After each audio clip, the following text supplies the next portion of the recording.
She waited for 15 minutes after the sliver of light beneath her bedroom door disappeared. Once she was sure her parents were asleep, Sadie slid the window up and stole down the trellis. The autumnal air swished down into her lungs, crisp, chilly, and delicious. She landed like a cat, crouched, hands on the floor. Sadie didn't need to jump the last of the way to the ground, but where would the fun be in not doing that? Her 10-speed leaned next to the bins, where she'd left it. With a glance up at the droopy eyes of the house, she hopped on her bike and cycled off into the night. After half a minute, she clicked her torch on and plopped it into the basket. The beam sliced through the evening's ink. The streets were empty at this time of night, save for the high school kids. They drove around, windows obscured with pot smoke, beers in one hand, steering wheels in the other.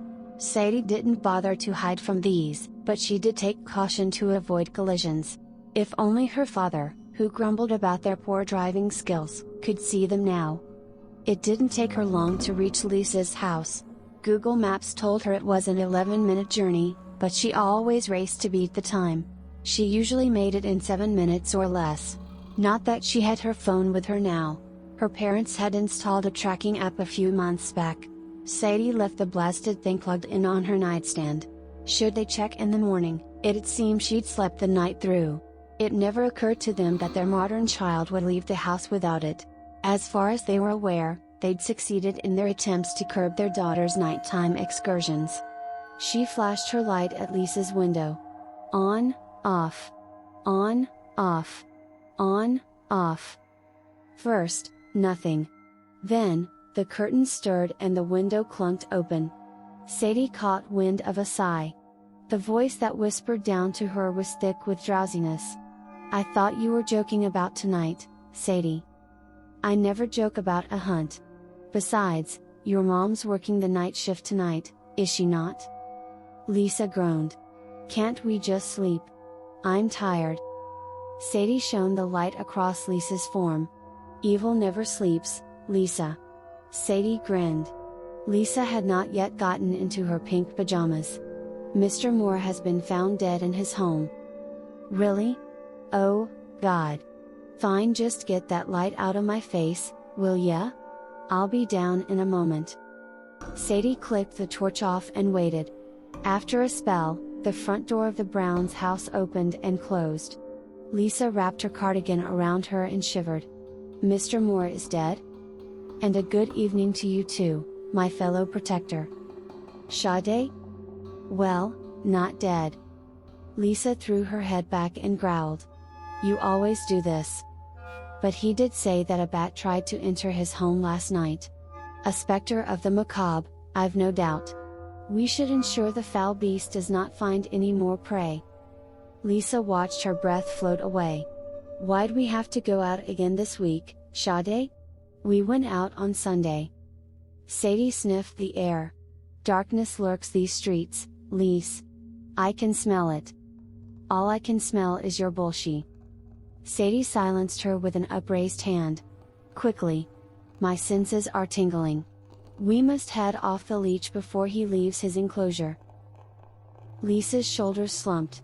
"Fine, but no more than an hour, yeah? It's a school night." Sadie nodded, hand over her heart. "Scout's honor. You got the steak?" Lisa rolled her eyes. "Yes, Mom." She patted her rucksack. "Don't know why I've gotta be the one to store all this crap. If I get caught with it, people will think I'm a loony." "'Cause your mom doesn't search your room, Lise. Now, hop on." Lisa did as Sadie told her, but grumbled as she did so. "Maybe there's a reason your parents search your room, Sade? You're mental." "If being labeled mental is the price I have to pay to ensure the safety of the citizens of Bridgemoss," Sadie said as she began to pedal with a grunt, "then so be it." Lisa took a deep breath. "You gotta grow up at some point, Sade. We'll be in high school next year. We don't wanna be labeled as the weird girls.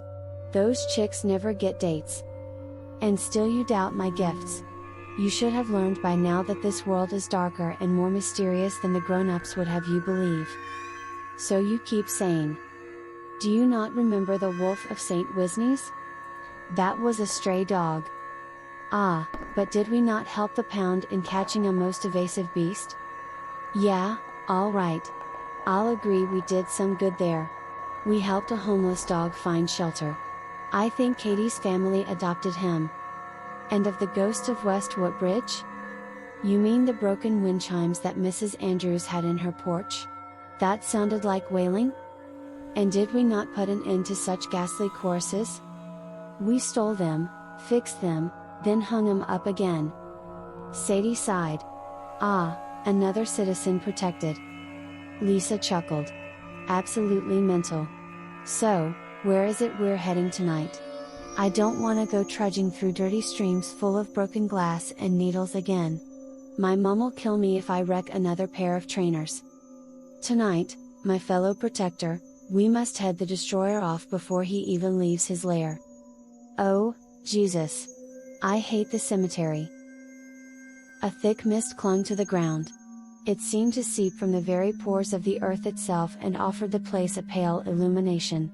The tombstones pointed this way and that, drunkards who leaned against doorframes. The only sounds were their own ragged breaths and their footsteps as they squelched in the mud. I don't like this, Sade. It's creepy. But have we not sworn an oath to brave the creeps of this world? An oath that you made up. An oath is an oath, my fellow guardian. Aren't all oaths made up, at some point or another?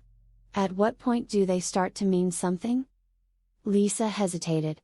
Fair enough. But I still don't like this. Sadie turned to face her, a toothy grin on her face. So you admit that there is something out here tonight? You feel it too. She clenched a fist.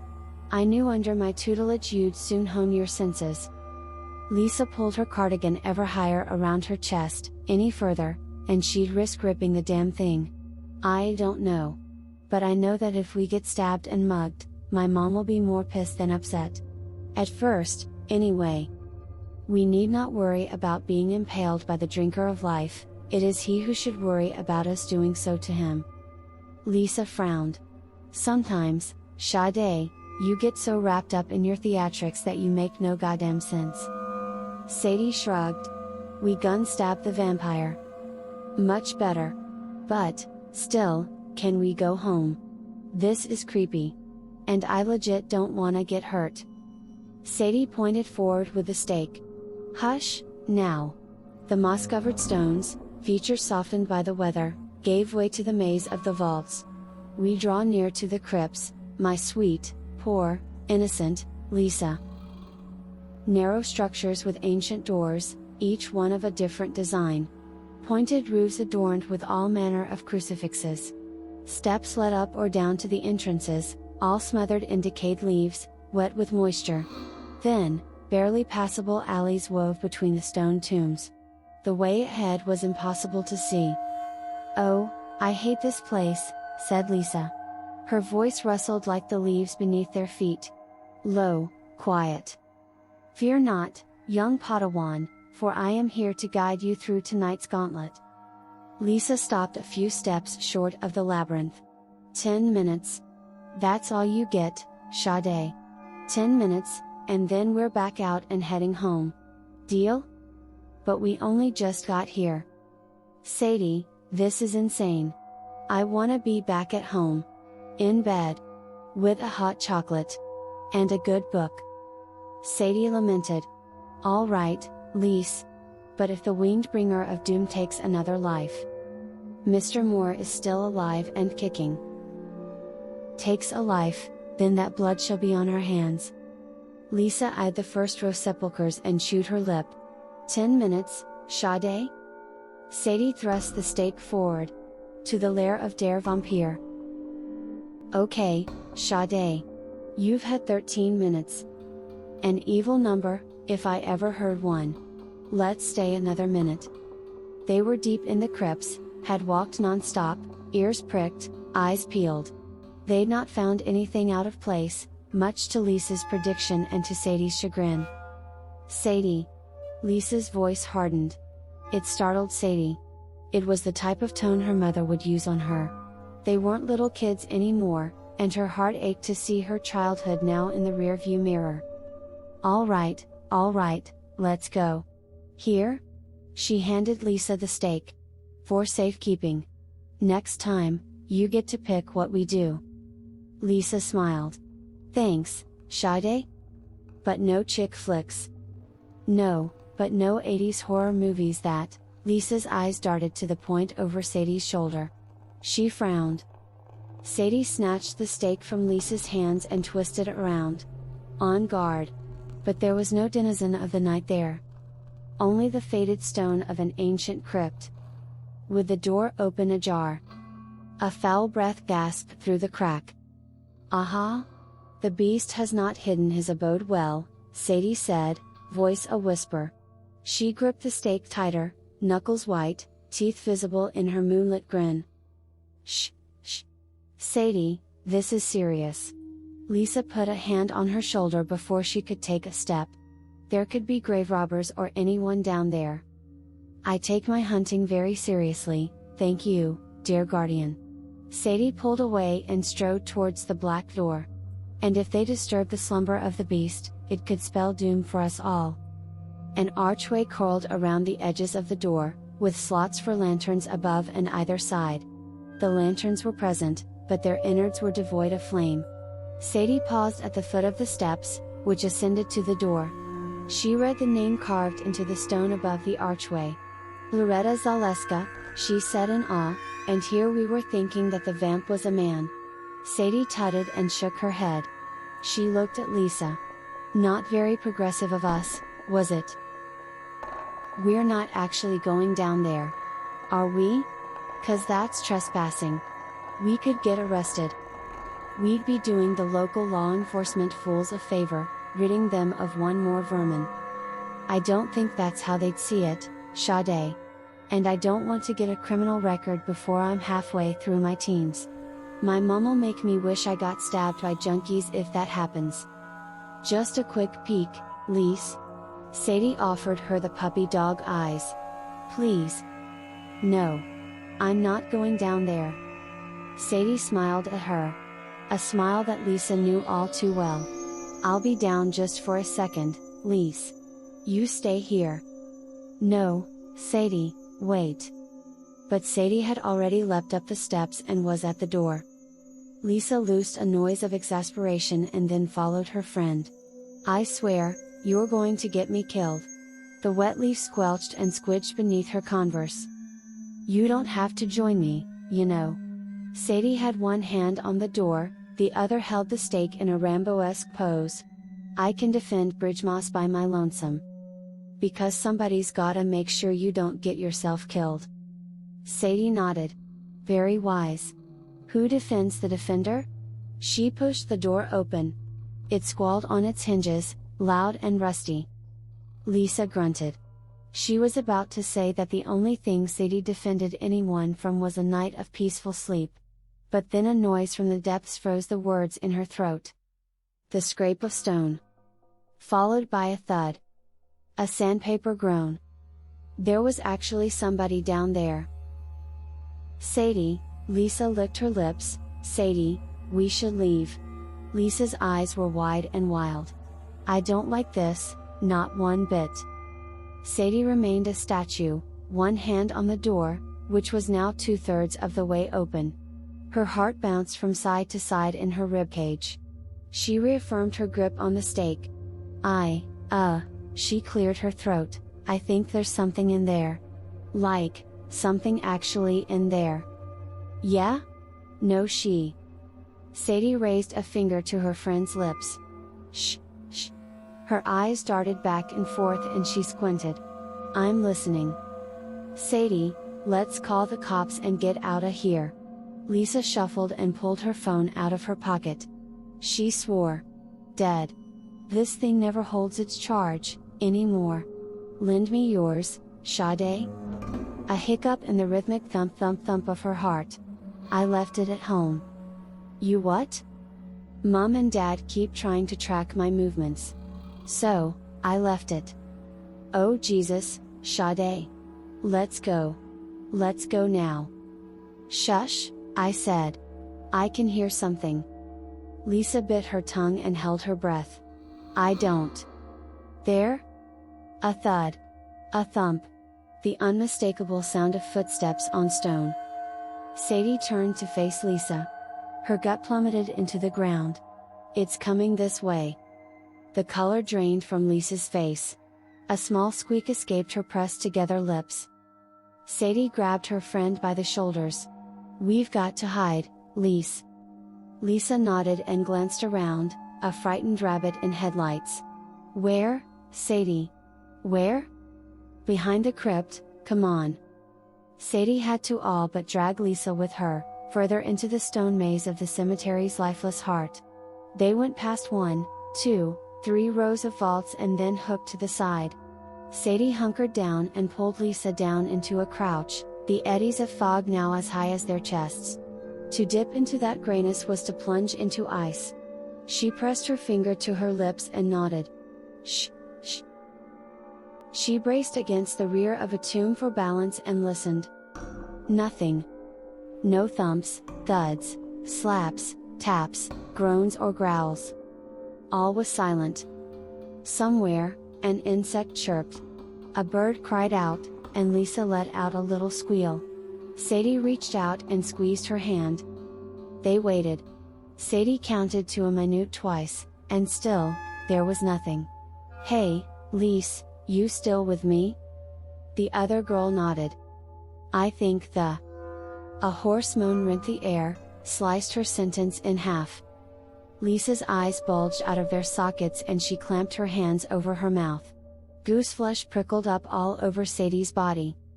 You need to get out of here. Lisa nodded. I'm gonna go see what it is. Lisa gripped Sadie's forearm in a claw, her nails dug into the skin. Are you crazy? This isn't a game, Sadie, not anymore. Let's just get the hell out of this place and pretend nothing ever happened, okay? But there is something there. Sadie's eyes darkened as she broke free of Lisa's grip and stood up. She clutched the stake to her chest.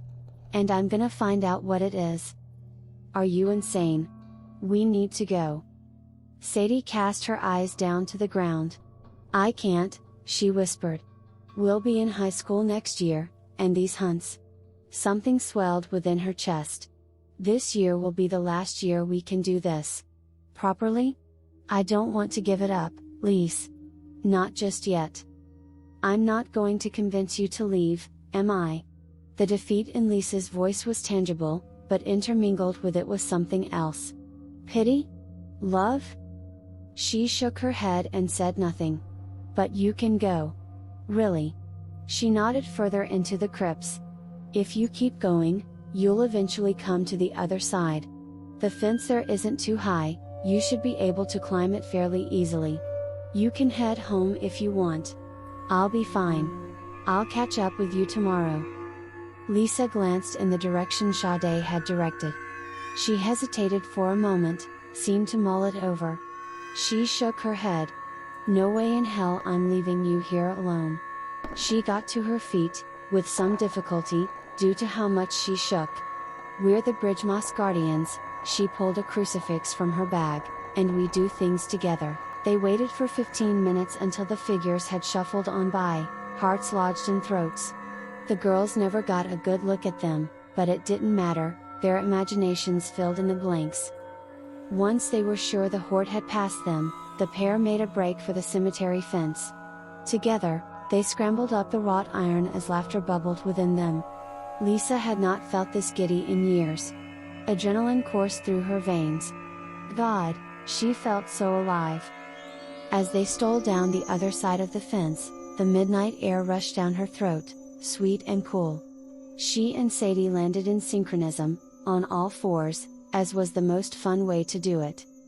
She cast one last glance at the cemetery before they sped off on Sadie's 10-speed. Shadows and mysteries lurked in every crevice, nook and cranny. Excitement. Wonder? Magic. Who'd want to give that up? In exchange for drab adulthood. We coming back tomorrow? Lisa had to shout over the sound of the screaming wind. Oh, hell yeah. She could hear the smile in Sadie's voice. But we're gonna need something more than stakes. I think those back there were zombies.